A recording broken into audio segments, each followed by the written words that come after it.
Pile సమస్యతో బాధపడుతున్నారా? ఇప్పుడు లేజర్ చికిత్సతో ట్రీట్మెంట్ రేంజ్ హాస్పిటల్స్ లో శాశ్వత పరిష్కారం. ఇప్పుడే సంప్రదించండి. నమస్తే, వెల్కమ్ టు సుమన్ టీవీ. నేను మీ సాయి. ఆంధ్రప్రదేశ్లో రాజధాని అమరావతిలో ప్రధాని నరేంద్ర మోదీ మరొకసారి అడుగు పెట్టబోతున్నారు. అంతేకాకుండా కొన్ని వరాల జల్లు కూడా కురిపిస్తారనే చర్చ కొనసాగుతుంది. దీనికి సంబంధించి మనం మాట్లాడదాం. ప్రధాని ఎప్పుడు రాబోతున్నారు, అమరావతిలో ఏమైనా డెవలప్మెంట్స్ వచ్చిన తర్వాత కొత్తగా వస్తాయా, దీనికి సంబంధించి పూర్తి వివరాలు తెలుసుకుందాం. మనతో పాటు Suman TV news chief editor Keshav గారు ఉన్నారు. సార్ నమస్తే. నమస్తే. సో ప్రధాని మోదీ అమరావతి రాజధానికి రాబోతున్నారు అనేటువంటి వార్త ఇప్పుడు వైరల్గా మారింది. ఎప్పుడు వస్తారు, వస్తే ఏం చేయబోతారు, ఎలాంటి కార్యక్రమాలు ఉండబోతున్నాయి?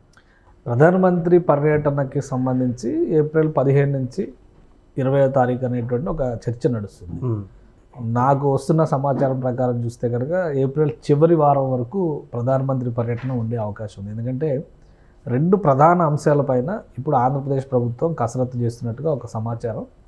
ఒకటి, అమరావతి రాజధాని గెజిట్ నోటిఫికేషన్కి సంబంధించినటువంటి ప్రక్రియ ఏ విధంగా ముందుకు తీసుకెళ్ళాలి, దానిపైన చాలా సీరియస్ వర్క్ నడుస్తున్నట్టుగా తెలుస్తుంది. ఎందుకంటే గత ప్రభుత్వ హయాంలో జరిగినటువంటి చర్చలన్నీ కూడా ఆల్రెడీ నోటిఫైడ్ రాజధాని అయి ఉంటే కనుక దాన్ని కదపడానికి అవకాశం ఉండేది కాదు. గెజిట్ నోటిఫికేషన్ రాలేదు కాబట్టే రాజధాని ఎక్కడికైనా తరలించవచ్చు అనే విధంగా చర్చ జరిగింది.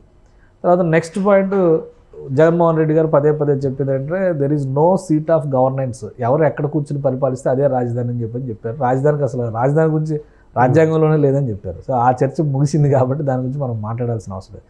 ఇప్పుడు ముఖ్యంగా ఉమ్మడి రాజధాని అనేటువంటి ఒక ప్రతిబంధకం తెగిపోయింది.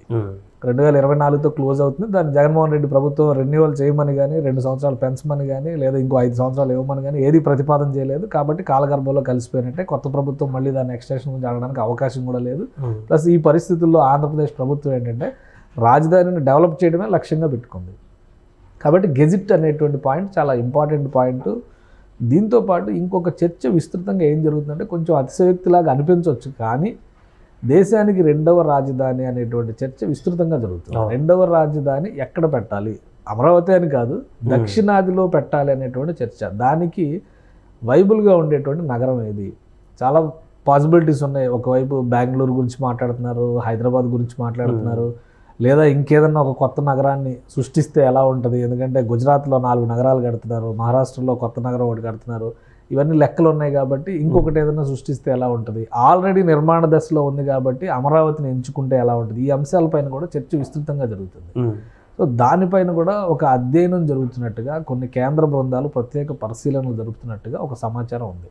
అది నిజంగా ముందుకెళ్తుందా లేదా అనేది ప్రస్తుతానికి అప్రస్తుతం అయినప్పటికీ కూడా దానిపైన కూడా ఆసక్తికరమైనటువంటి చర్చ ఉంది. ఎందుకంటే ప్రధానమంత్రి లాస్ట్ టైం వచ్చినప్పుడు శంకుస్థాపన కార్యక్రమంలో పాల్గొని ఒక పిడికెడు మట్టి, ఒక చిన్న కుండ, దాన్ని ఏమనాలి, దాన్ని ఒక కొంచెడు నీళ్లు ఇచ్చారు, గంగాజలం అని చెప్పని యమున త్రివేణి సంగమానికి తీసుకొచ్చారు. సరే, మట్టి నీళ్లు ఇచ్చిన తర్వాత మొత్తం నోట్లో మట్టి కొట్టారనేటువంటి విమర్శలు కూడా గత 5 ఏళ్ల నుంచి జరిగిన పరిణామాలపైన అందరూ కోపంతో ఉన్నారు. సో పైగా ఇంకోటి ఏదో అంటారు కదా, కేసీఆర్ గారు అక్కడికి వెళ్ళి నేనే ఒక 100 కోట్లు అనౌన్స్ చేద్దాం అనుకున్నాను అమరావతి అభివృద్ధికి, ప్రధానమంత్రి మట్టి నీళ్ళు ఇచ్చిపోతే నేనే అనౌన్స్ చేస్తాను, చేయకుండా వచ్చానని ఒక మాట కూడా పుల్లవిరుపు మాట ఒకటి అన్నారు. ఈసారి అలా ఉండదు. ప్రధానమంత్రి పర్యటన ఒక స్పష్టత ఇచ్చేటువంటి నిర్ణయాత్మకమైనటువంటి పర్యటన కాబోతుంది. రాజధాని నిర్మాణానికి సంబంధించి ఇప్పుడు ఆగిపోయినటువంటి పనులు ప్రారంభించేటువంటి క్రమంలో దాదాపు 45,000 కోట్ల రూపాయలకి టెండర్స్ ఫైనలైజ్ చేశారు. సో వీటన్నిటికి సంబంధించిన పనుల్ని రీలాంచ్ చేస్తారు. ఒకటి. రెండవది, రాజధాని ఇదే అనేటువంటి ఒక స్పష్టత ఇవ్వాలి. మూడవది, ఇప్పుడు చర్చ జరుగుతున్నటువంటి 2వ రాజధాని దేశానికి అనేటువంటి చర్చకి అమరావతి అనుకూలమైందా కాదా అనే దానిపైన కమిటీలు కానీ వివిధ బృందాల నుంచి, నిపుణుల బృందాల నుంచి సేకరిస్తున్నటువంటి సమాచారాన్ని గురించి కానీ ప్రధానమంత్రి ఏమైనా పంచుకుంటారా అనే ఒక ఆసక్తికరమైనటువంటి అంశం ఉంది. అందుకనే ప్రధాన పర్యటన ఇప్పుడు అమరావతిలో రోజు ఏదో పని జరుగుతూనే ఉంది. కొత్తగా ఆయన వచ్చి రీలాంచ్ చేసేది ఏంటి అనేటువంటి సందేహం చాలామందికి వస్తుంది. మన వీడియోలో కూడా కొంతమంది కామెంట్స్ పెడతా ఉన్నారు. ఆల్రెడీ చంద్రబాబు నాయుడు గారు సిఆర్డిఏ బిల్డింగ్ని నిర్మాణ ప్రక్రియను మొదలుపెట్టేటప్పుడు ఆయన ఒక పూజ చేశారు. కాంట్రాక్ట్ కంపెనీలన్నీ ఎక్కడికక్కడ పని మొదలుపెట్టే క్రమంలో వాళ్ళు పూజలు చేసుకుని వర్క్ షెడ్లు వేశారు కదా. ఇప్పుడు కార్మికుల కాలనీలాగా నిర్మిస్తున్నారు. అవి కూడా పనులే కాబట్టి అక్కడ కూడా వాళ్ళ స్థాయిలో వాళ్ళు పూజ చేసి కొబ్బరికాయ కొట్టి పనులు మొదలు పెట్టుకున్నారు. అలానే రోడ్ల నిర్మాణానికి సంబంధించి ఇప్పుడు మెయిన్ రోడ్స్ కనెక్ట్ అయ్యే మొత్తం 38 రోడ్ల నెట్వర్క్ నిర్మిస్తున్నారు అక్కడ. 38 రోడ్లు ఇంటర్ కనెక్టివిటీగా ఉండి అమరావతి రాజధాని అంతర్గత రహదారులుగా ఉంటాయి. రింగ్ రోడ్లు వచ్చిన తర్వాత ఇవి బయటకి కనెక్టివిటీ ఎక్కువ వస్తాయి. సీడ్ యాక్సిస్ రోడ్ లాంటివి, N15 లాంటి రోడ్లు ఇవేంటి నేషనల్ హైవేలు కనెక్ట్ అవుతాయి. సో ఈ వీటన్నిటికి సంబంధించిన పనులు ఏదో ఒక రూపంలో అమరావతిలో జరుగుతూనే ఉన్నాయి. కొత్తగా రీలాంచ్ ఏంటి అనే దానికి సమాధానం అనమాట ఇది. అంటే కేంద్ర సంస్థలు ఇంకేమైనా అనౌన్స్ చేస్తారనేటువంటి ఒక థాట్. కేంద్ర సంస్థలు ఆల్రెడీ 25 కేంద్ర సంస్థలకి ప్రభుత్వం ల్యాండ్ అలాట్మెంట్ చేసింది. సో ఇవన్నీ నిర్మాణాన్ని మొదలు పెట్టాలి. అవి ఆయా సంస్థలు తీసుకోబోయేటువంటి నిర్ణయాలపైన ఆధారపడి ఉంటాయి. కేంద్ర ప్రభుత్వం ఒకవేళ దానికి సంబంధించి డైరెక్షన్ ఇచ్చేస్తే ఆ రోజు భూమి పూజ చేయడానికి ఇప్పటి నుంచి వాళ్ళు పని మొదలు పెట్టుకోవాలి. ఈ పాటికి మొదలైపోవాలి. ఎందుకంటే ఎక్కడ ల్యాండ్ అలాట్మెంట్ చేశారో అక్కడ వాటిని హ్యాండ్ ఓవర్ చేస్తే, ఇప్పుడు సెంట్రల్ ఫోరెన్సిక్ ల్యాబొరేటరీ ఉంది, లాస్ట్ టైం పూజ చేశారు, ఆల్మోస్ట్ ఓపెనింగ్ రెడీ అవుతుంది. రేపు ఇనాగ్రేట్ చేయబోయేటువంటి భవనాల జాబితాలో అది కూడా ఉండొచ్చు. సిఆర్డిఏ భవనం చాలా వేగంగా పూర్తి చేసే ప్రయత్నాలు జరుగుతున్నాయి. అంటే ఎక్స్టీరియర్ ఎలివేషన్ కనుక కంప్లీట్ అయితే అది కూడా ఇనాగ్రేట్ చేయొచ్చు. నేషనల్ హైవే ఇప్పుడు వెస్ట్ బైపాస్ అని చెప్పిన విజయవాడలో ఏదైతే చెప్తున్నారో, సీడ్ యాక్సిస్ రోడ్డు మీద నుంచి విజయవాడ కృష్ణానది దగ్గర, కృష్ణానది పైన 3 కిలోమీటర్ల వంతెన రెడీ అయి ఉంది. అది ప్రారంభించవచ్చు. ఎందుకంటే సెకండ్ పార్ట్ కంప్లీట్ కాకపోయినా ఫస్ట్ పోర్షన్ కంప్లీట్ అయిపోయింది. గన్నవరం నుంచి అమరావతిలోకి రావడానికి కావాల్సినటువంటి రహదారి కంప్లీట్ అయిపోయింది. ఇవన్నీ కూడా కేంద్ర ప్రభుత్వ హయాంలో జరుగుతున్నటువంటి ఆల్రెడీ పనులు జరుగుతున్నాయి.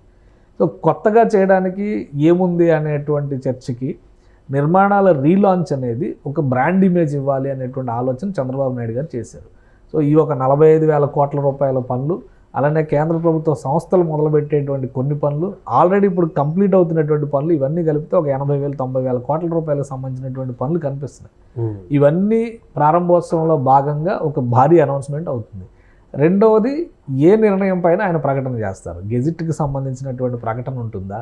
రెండవ రాజధాని అనే అంశం పైన ప్రకటన. రెండవ రాజధాని అని ఎందుకు మాట్లాడాల్సి వస్తుందంటే, ఇది చాలా అత్యాశతో కూడినటువంటి అంశం అన్న విషయం నాకు కూడా తెలుసు. ఒక క్లారిటీ ఉంది దాని మీద, నిజంగా అనౌన్స్ చేస్తారని.